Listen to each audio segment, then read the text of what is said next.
Again, Ninya at the house. Ako ang inyong malupit na vlogger. Magluluto tayo ngayon. Pero trivia muna. Alam nyo ba na ang kamote ay merong fiber, calcium, at vitamin A na good for our health?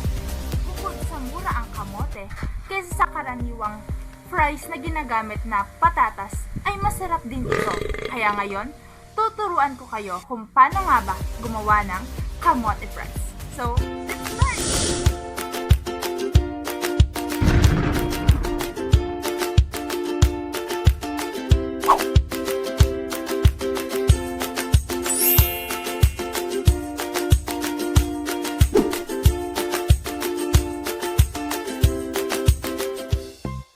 Hugasan muna natin ng kamote dahil meron pa yung mga lupa-lupa. Make sure na nalinis ng mabuti ang kamote para makaiwas din tayo sa sakit.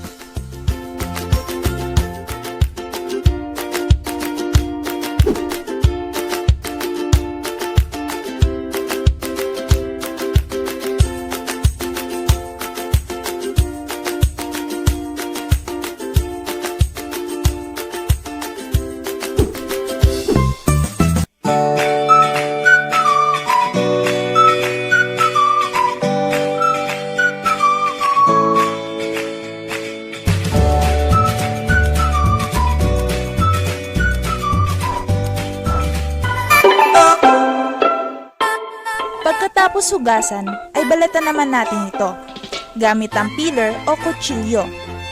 Kung ikaw ay bata, magpatulong sa nakakatanda upang maiwasan ang pagkahiwa sa matalas na kutsilyo.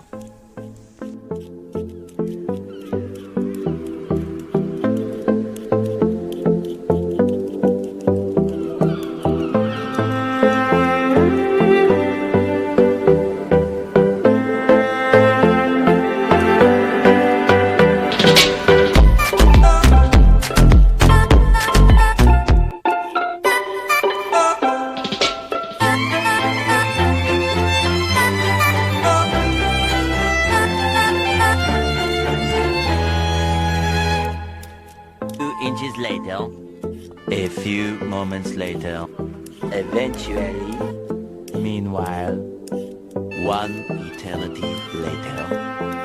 Matapos ang mahaba-habang pagbabalat, ay ready to gayat na. Gayatin ng pahaba ang kamote. Kumpara sa fries na alam natin na manipis, ang kamote ay medyo mataba ang pagkakahiwa. Make sure na matalas ang inyong kutsilyo dahil medyo matigas ang kamote kesa sa pangkaraniwang potato.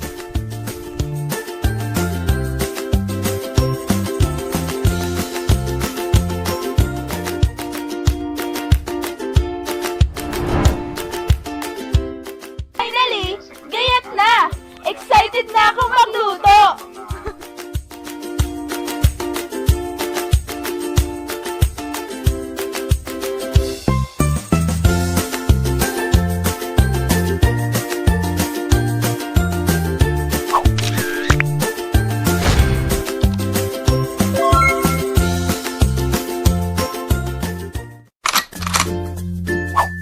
Isa lang ang kawali, painitin at lagyan ng mantika. Iprito ang kamote, haluin, at hintayin maging yellowish.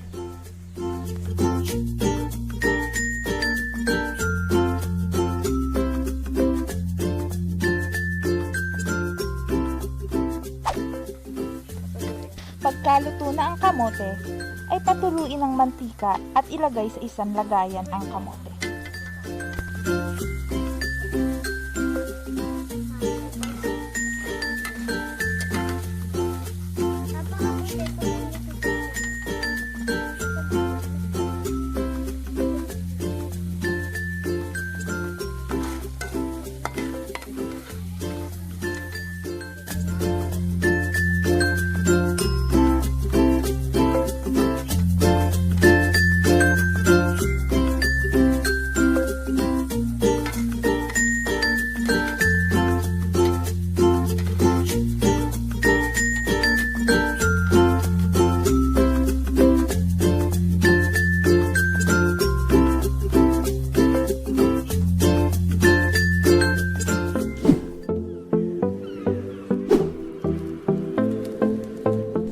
lagyan ng asin ng kamote.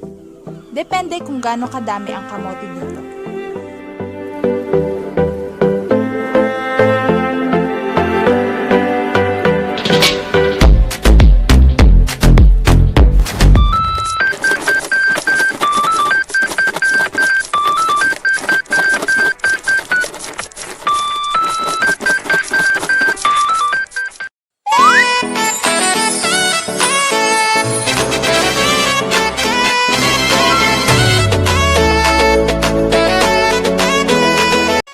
Thanks for watching. Sana nasarapan kayo sa kamote fries na ginawa ko.